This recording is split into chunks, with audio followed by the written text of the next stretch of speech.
వేదాల ప్రకారం సృష్టి ఓం నుండి బ్రహ్మాండం వరకు. సృష్టికి ముందు నాసదీయ సూక్తం. సృష్టికి ముందు ఏమీ లేదు, రూపం లేదు, కాలం లేదు, ఆకాశం కూడా లేదు.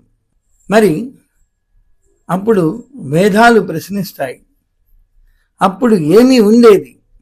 అసత్ లేదు, సత్ కూడా లేదు. ఆ అనంత నిశ్శబ్దంలో ఒక స్వల్ప స్పందన పుట్టింది.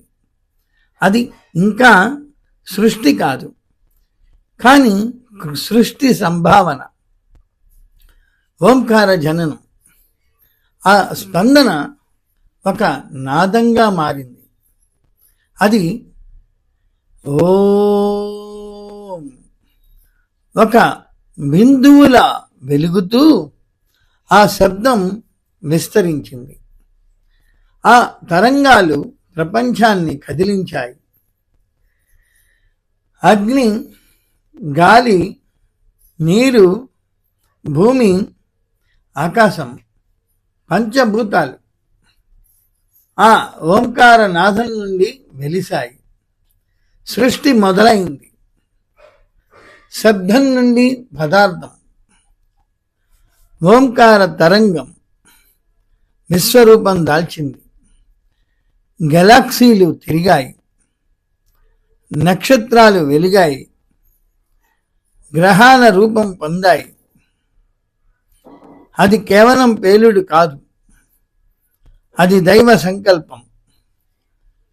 వేదాల ప్రకారం సృష్టి యాదృచ్ఛికం కాదు, అది రిథంలో నడిచే నృత్యం. జీవ సృష్టి.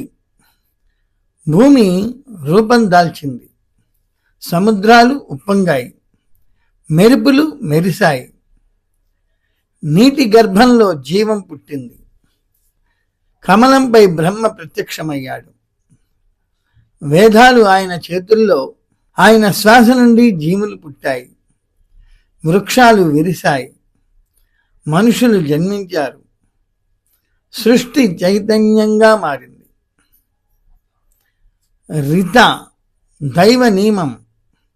కానీ ఈ సృష్టి అవ్యవస్థ కాదు. గ్రహాలు తమ మార్గంలో తిరుగుతున్నాయి, నక్షత్రాలు తమ స్థానంలో నిలిచాయి.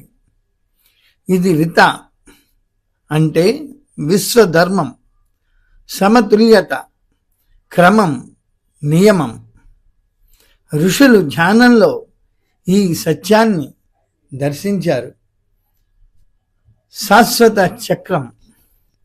విశ్వం విస్తరించింది, తర్వాత మళ్ళీ కరిగిపోవడం ప్రారంభించింది.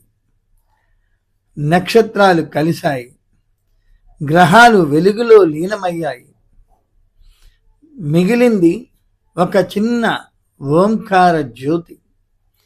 మళ్ళీ నిశ్శబ్దం. వేదాలు చెబుతాయి, సృష్టి ఒక్కసారి కాదు, అది శాశ్వత చక్రం. ఈ విశ్వం బయట జరుగుతుందా, లేక మన అంతరంగంలో కూడా? అదే సృష్టి లయం చక్రమా? ప్రశ్న.